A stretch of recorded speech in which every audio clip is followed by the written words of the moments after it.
تتلی کا رقص ناز، غزالہ کا حسن رم، موتی کی آب، گل کی مہک، ماہ نو کا خم، ان سب کے امتزاج سے پیدا ہوئی ہے تو، اور کتنے حسین افق سے ہویدا ہوئی ہے تو، لہجہ ملی ہے کہ نمک خوار ہوں تیرا، اور صحت زبان میں ہے کہ بیمار ہوں تیرا۔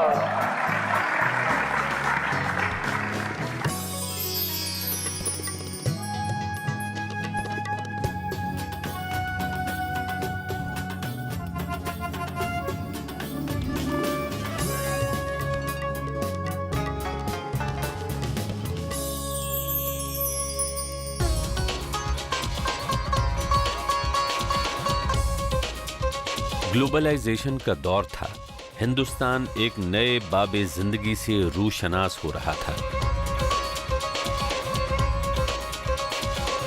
اور اردو جو ہر مرحلے پر زمانے کی ہم قدم رہی ہے، 20ویں صدی کے آخر یعنی کہ انفارمیشن ایج میں ہر قسم کی پابندی سے آزاد اپنی تجدید کی طرف گامزن تھی۔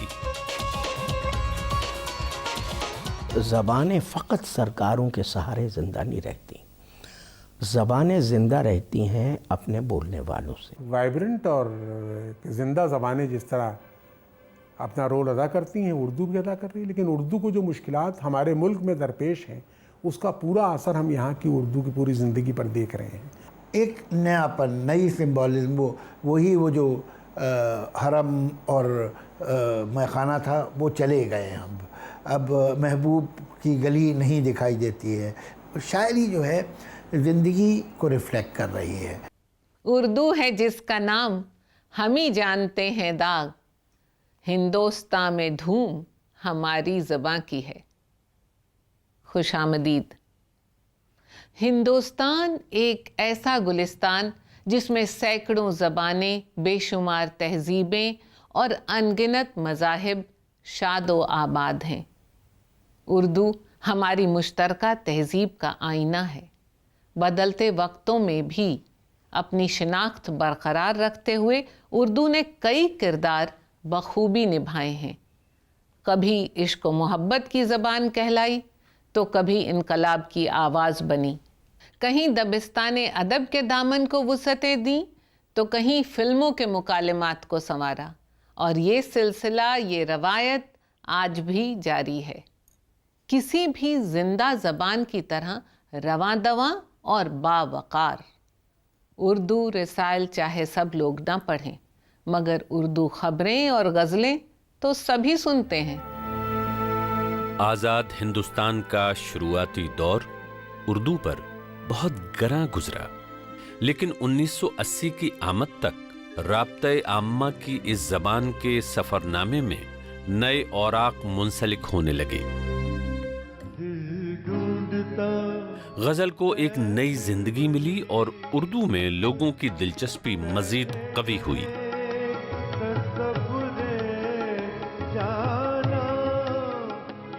گلوکاروں کا کنٹریبیوشن خاص طور پہ اردو کو عام پبلک تک پہنچانے میں اتنا بڑا ہے کہ اتنا اردو کی ابتدا سے آج تک کے بڑے سے بڑے پبلشر کا بھی نہیں ہوگا۔ روایت یہ رہی ہے کہ اگر کسی شاعر کے کلام کو کسی گلوکار نے گا دیا ہے تو اس کو ادب سے نکال دیا گیا ہے۔ مجروح سلطان پوری اس کی پرائم اگزامپل ہیں۔ اسی طرح سے ساحر صاحب ادبی شاعر ہیں، لیکن جیسے فلم میں انٹری ہوئی ان کی، خدا کا شکر ہے کہ اب یہ سلسلہ جو ہے چینج ہوتا جا رہا ہے، اور چونکہ میڈیم چینج ہو گیا ہے۔ یہ دور تھا آڈیو کیسٹ پلیئرز کا، پورٹیبل اور سستے ٹیپ ریکارڈرز۔ آڈیو کیسٹس بازاروں میں دھوم مچانے لگے۔ ریڈیو ٹرانزسٹر کے بعد آواز کی دنیا کا یہ ایک ایسا تجربہ تھا جس نے موسیقی اور شاعری کے عاشقوں کو سیراب کر دیا۔ ایک زمانہ تھا کہ لوگ اردو یا تو مشاعرے میں جاتے تھے یا غزل پڑھتے تھے یا شاعری پڑھتے تھے۔ جب رسم الخط کا نالج ہی ختم ہو گیا، علم ہی ختم ہو گیا، تو اس کے بعد کتابوں کا تو چلن ہی ختم ہو گیا، مشاعرے کم ہو گئے، تو عام آدمی اردو شاعری سے جو جڑا ہوا تھا وہ ایک قسم سے الگ ہو گیا، جدا ہو گیا. لیکن دھیرے دھیرے جب میوزک عام آدمی کی پہنچ تک آ گیا، ٹیپس کی شیپ میں، سی ڈیز کی شیپ میں، تو اس وقت دوبارہ لوگوں کا انٹرسٹ اردو شاعری میں آیا. بڑا شہر ہو یا چھوٹا قصبہ، آڈیو کیسٹس خوب بک رہے تھے. فلمی گیتوں کے ساتھ ساتھ غزلیں بھی مقبول ہو رہی تھیں. غزل کی اس شاندار واپسی کے پیچھے اردو کی نفاست، اس کی شیرینی اور ایک جذباتی وابستگی کار فرما تھی. ہوٹوں سے چھو لو تم میرا گیت امر. کہ آج غزل نے دنیا کی تمام سرحدوں کو، مقبولیت کے اعتبار سے غزل نے تمام سرحدوں کو توڑ دیا ہے، اور غزل آج جو ہے نا بین الاقوامی سطح پہ، انٹرنیشنل لیول پہ غزل مقبول ہے. ہمارے ملک میں جو آج اردو ادیب ہے، اردو شاعر ہے، اس کی زبان بہت ٹرانسپیرنٹ ہے. وہ جو پرجنائز اضافتیں تھیں وہ کم ہوتی جا رہی ہیں، بلکہ تقریباً ختم ہو گئی ہیں. تو مجھے ایسا لگتا ہے کہ جو اردو شاعر ہندوستان کا ہے، اس کو یہ خیال ہے کہ وہ لوگوں تک پہنچ سکے، لوگوں تک کمیونیکیٹ کرے. 1947 کے بعد کا فینامینن ہے غزل گائکی کا اتنا مشہور ہونا. گویا کہ غزل آج اردو سے نکل کر ہندی میں تو ہے ہی ہے، بہت کامیاب اور مقبول. پنجابی میں غزل ہے، کشمیری سندھی کو چھوڑیے، بنگالی میں غزل ہے، تمل تیلگو میں غزل ہے، اور مراٹھی میں غزل ہے، گجراتی میں غزل ہے. غزل پوری ہندوستان کی بھاشاؤں میں پھیل گئی ہے. اس طرح 20ویں صدی کے آخری دور میں اردو ایک مرتبہ پھر ہندوستان کی ہر دل عزیز زبان کی شکل میں قبول ہونے لگی. اردو ادب میں بھی لوگوں کی دلچسپی بڑھنے لگی. دستور ہند کی 22 زبانوں میں اردو کا اہم مقام ہے. آئیے عرض گزاریں کہ نگار ہستی زہر امروز میں شیرین پردہ بھرتی. آج کے دور میں مشاعرہ ایک بہت اہم عوامی تہذیبی ادارہ ہے. آج کے تمام شاعر عوام کو جب اپنی شاعری سناتے ہیں تو اس میں دل کی بات کم ہوتی ہے، مسائل زیادہ ہوتے ہیں. تو جب شاعری سے متاثر ہوتا ہے سننے والا، تو وہ فطری طور پر اردو سے بھی متاثر ہوتا ہے. باہری دنیا سے نئے رابطے قائم ہو رہے تھے اور فکر و فن میں آزاد خیالی کی انوکھی فضا تھی. اردو ادب اب مابعد جدیدیت کے دور میں آ چکا تھا. جہاں بیرونی صنفوں سے تعارف ہو رہا تھا، وہیں کہانی اور فارم کی طرف واپسی بھی. مابعد جدیدیت کے بعد کے اور ٹرینڈ ان کا کیا تھا؟ بلینک ورس، قافیہ رائم سکیم نہیں ہوگی، آزاد قافیہ، مورہ نظم. ایک بالکل نئی رو پیدا ہو چکی ہے. بائنریز ٹوٹی ہیں، جیسے برہمن نان برہمن، جیسے مرد عورت، جیسے مغرب مشرق. میں مابعد جدیدیت کو سبورشن کا فلسفہ کہتا ہوں، جو سٹیٹس کو چیلنج کرتی ہے. آئیڈیالوجی چاہے کیسی بھی ہو، اس کی انتہا پسندی کے خلاف احتجاج. ترقی پسندی بھی اسی کی دین آئی، ترقی پسندی کے خلاف جدیدیت بھی اسی کی دین آئی، اور اب جو مابعد جدیدیت ہے وہ بھی اس کے خلاف آئی. اس نئی فضا میں اردو ادب ایک نئی بے باکی کے ساتھ منظر عام پر آیا. نثر ہو یا نظم، اردو نے حیت کے ہر تجربے کو جگہ دی. ہمارا تعارف ہوا ہائیکو، سونیٹ، نثری نظم اور منی کہانیوں سے. اردو تخلیقی تجربوں سے گزرتی رہی، ادب میں اضافے کرتی رہی، اور نئے ماس میڈیا کی بھی ضرورت بن گئی.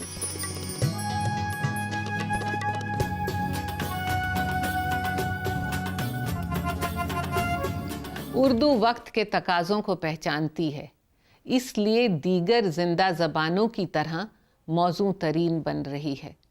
صحافت ہو یا گائکی، ٹیلی ویژن ہو یا فلمز، اردو ہندوستان کے ماس میڈیا کی رگوں میں لہو کی طرح رواں ہے. جب دل ہی ٹوٹ گیا دل نادان پیار کیا کوئی چوری نہیں کی آجا جا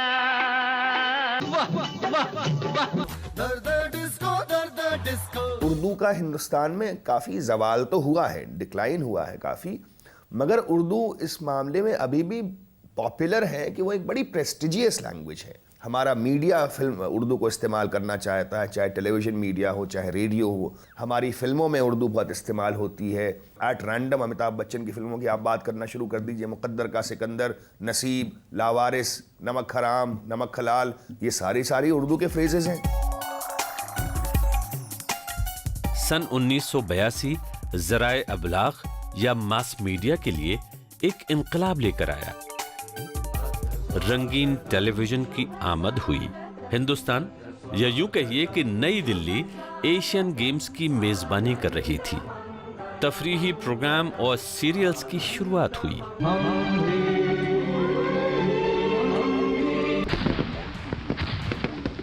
1991 میں جہاں امریکہ نے عراق کی سرحدوں کو پار کیا، وہیں ٹیلی ویژن نے بھی ملکوں کی سرحدوں کو پار کر لیا. سیٹلائٹ ٹیلی ویژن کے ذریعے اس جنگ کا رواں تبصرہ یا لائیو براڈ کاسٹ گھر گھر پہنچا اور ہندوستان میں بنیاد پڑی پرائیویٹ ٹی وی چینلز کی. آج آپ دیکھیں سیلاب سا ہے دیش میں الیکٹرانک چینلز کا.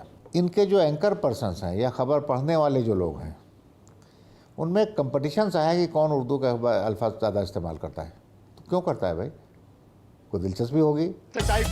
ایک دوسرے پر سبقت لے جانے کی جدوجہد میں چینلز کو ضرورت تھی ایک ایسی زبان کی جو زیادہ سے زیادہ ناظرین و سامعین کو اپنی گرفت میں لے سکے. پروگراموں کی کشش بڑھانے کے لیے عوامی میڈیا نے اردو کا خوب استعمال کیا. اپنا شعار عشق تھا، سوداگری نہ تھا. اور اردو نے ایک ایسی زبان کی حیثیت اختیار کر لی جس میں رومان، ادب عالیہ، خبریں، حالات حاضرہ، مشاعرہ، انٹرویو، سب کچھ پردے پر سلیقے سے پیش کیا جا سکے. سیٹلائٹ ٹی وی پر خبریں ہوں یا تفریحی پروگرام، زبان اردو آمیز ہی رہی. ہمارا جو الیکٹرانک میڈیا ہے اس کی کوئی چیز، چاہے وہ سیریلز ہوں، چاہے وہ ہمارے سیٹلائٹ چینلز ہوں، چاہے ہمارا کیبل نیٹ ورکنگ ہو، جو عام جس مکالمے ہیں ان میں اردو کا رنگ ہوتا ہے، گانوں میں اردو کا رنگ ہوتا ہے. ٹیلی ویژن پر اردو کی مقبولیت کے پیش نظر کئی اردو چینلز بھی شروع کیے گئے. جہاں دوردرشن نے اپنے اردو چینل کے سبب دیش دنیا میں اس زبان کو فروغ دیا، وہیں کئی اور اردو چینلز بھی وجود میں آئے. لوگوں نے ان کی بھی زبردست پذیرائی کی. اس طرف سے کوئی دوسرے ممالک نظر نہیں آ رہے. اسی دور میں رسائل اور اخبارات کی دنیا میں بھی ایک نیا ولولہ پیدا ہوا. 1820 کے آس پاس وجود میں آنے والی اردو صحافت نئی ٹیکنالوجی کے ساتھ اب نئی منزلیں طے کرنے لگی. اردو اخبارات، رسائل اور کتابوں کی تعداد میں مسلسل اضافہ ہونے لگا اور پڑھنے والوں کی تعداد میں بھی. آزاد ہندوستان میں اب اخباروں کی تعداد تو بہت بڑھ گئی ہے. اس وقت تو مجھے لگتا ہے کہ کئی سو اخبار ہیں اردو کے. سب سے بڑا آپ کے اردو میں یہ انقلاب اس وقت آیا جب اردو لیٹر بھی کمپیوٹرائز ہو گیا. تو اس سے یہ فائدہ ہوا کہ اردو کو بھی نئی چیز فوراً ملنے لگی. جیسے ابھی آپ کے یونائی اردو سروس ہے یا بہت سی جو ویب سائٹ اردو کی ہے، اس سے بہت سی اہم چیز سب جو ہے اردو کو بھی ملنے لگی. جہاں اردو کی نیوز ایجنسی وجود میں آئی، وہیں مختلف ایڈیشنز والے اخبارات بھی شائع ہونے لگے. اردو صحافت کل بھی یعنی جہانما سے لے کر کے آج راشٹریہ سہارا تک غیر مسلمانوں کے ہاتھ میں رہی.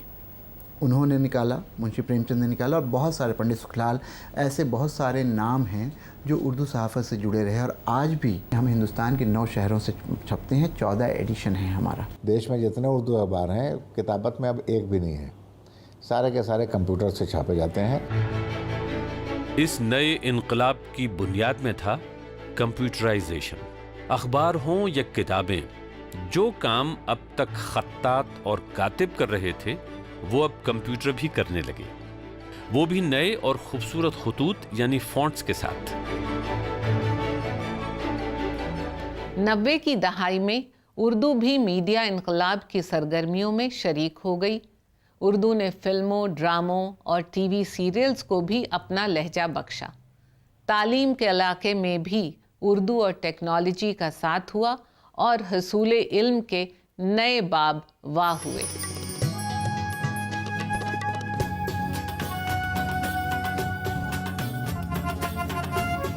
انیس سو 84 کو تبدیلیوں کا سال مانا جاتا ہے. نوجوان فکر، لبرلائزیشن اور کمپیوٹرائزیشن کی شروعات. دوسری زبانوں کی طرح اردو پر بھی اس کا اثر لازم تھا. اردو کا رومن اسکرپٹ میں لکھا جانا کمپیوٹرائزیشن کے شروعاتی دور کی ضرورت تھی. اردو کو رومن میں لکھنے کا جو سلسلہ برٹش راج میں شروع ہوا تھا، ایک بار پھر نسل نو کی ضرورت بن گیا تھا. انفارمیشن ٹیکنالوجی اب زندگی جینے کے انداز بدل رہی تھی. اردو کے فروغ میں مصروف سرکاری اور غیر سرکاری ادارے کمپیوٹر سینٹر کھولنے لگے اور اردو میں چھپے رسائل اور کتابیں نئے نئے دروازوں پر دستک دینے لگے. کمپیوٹرز اور انٹرنیٹ نے اردو کی راہیں ہموار کر دیں. کمپیوٹر پہ جب اخبار آ جاتا ہے تو اس کو سیو کرنے اور اس کو رکھنے میں بڑی آسانی ہوتی ہے. انٹرنیٹ کے بعد ہم نے یہ محسوس کیا کہ دنیا میں اور کوئی بھی اردو اخبار ایسا نہیں ہے جو ای پیپر ہے. تو دنیا کا سب سے پہلا اردو ای پیپر سیاست نے شروع کیا. جو سفر طلت، نستعلیق، نسخ، سلس، رقہ اور دیوانی وغیرہ سے گزرتا ہوا اردو خطاطی تک پہنچا تھا، وہ اب کتابت اور خوشنویسی کے میدان میں نئے سنگ میل قائم کر رہا تھا. خطاطی ایک ایسا فن ہے جس کی بدولت حروف محو رقص نظر آتے ہیں. خطاطی کے فن کی ایجاد 1360 سے 1420 کے درمیان ایران میں ہوئی، جسے حد کمال تک سید علی تبریزی نے پہنچایا. ہندوستان پہنچ کر خطاطی یہاں کی تہذیب اور ثقافت سے ہم آہنگ ہوئی اور ہمارے عہد میں خطاطی اپنے نئے اوتار میں درخشاں ہے. نئے نئے سافٹ ویئرز اردو ادب کی نشر و اشاعت کو مزید وسعتیں دینے کے کام آ رہے تھے. کتابیں ہوں، اخبارات ہوں، ای بکس یا انٹرنیٹ پر مہیا ویب سائٹس، اردو کا ذخیرہ تیزی سے مالا مال ہونے لگا. اردو کے فروغ میں انٹرنیٹ کا، ڈیجیٹل میڈیا کا بہت ہی اہم رول ہے، کیونکہ آج کے زمانے میں کتابیں جو ہیں وہ کم ہوتی جا رہی ہیں اور internet based search mobile devices پہ لیجئے یا کمپیوٹر پہ لیجئے، that is the way the whole world is progressing. کتابوں کی بڑھتی اشاعت سے یہ دور اردو تعلیم کے لیے بھی سود مند رہا. کئی صوبوں میں اسے سرکاری زبان کا درجہ ملا اور پہلے سے کہیں زیادہ اسکولوں میں اردو کی تعلیم مہیا کرائی گئی. اردو کا اصل روپ جو ہے میرے خیال سے کیرلا میں آ کر دیکھنا ہے. اردو کو لوگ یہاں دل سے لگائے ہوئے رکھے ہیں. بچے یہاں پر جو اردو کی تعلیم حاصل کر رہے ہیں وہ صرف کسی نوکری یا محض نوکری کے لیے نہیں ہے. یہاں اردو سے ایک دلی جذبہ، ایک تہذیبی رشتہ ہے یہاں ملیالیوں کو. کرناٹک میں سب سے زیادہ اردو میڈیم کے پرائمری اور سیکنڈری مدارس ہیں اور یہاں اردو کا فروغ کافی بہتر انداز میں ہو رہا ہے. ملک کی بیشتر یونیورسٹیز میں اردو میں اعلیٰ تعلیم کے شعبے موجود ہیں. 1877 میں سر سید احمد خان نے علی گڑھ میں مومڈن اینگلو اورینٹل کالج شروع کیا جو آج علی گڑھ مسلم یونیورسٹی کے نام سے جانا جاتا ہے. 1920 میں دلی میں جامعہ ملیہ اسلامیہ وجود میں آئی جو آج اردو کے ایک جدید ترین مرکز کی شکل میں جلوہ نما ہے. حیدرآباد کی عثمانیہ یونیورسٹی ہو یا مولانا آزاد اردو یونیورسٹی،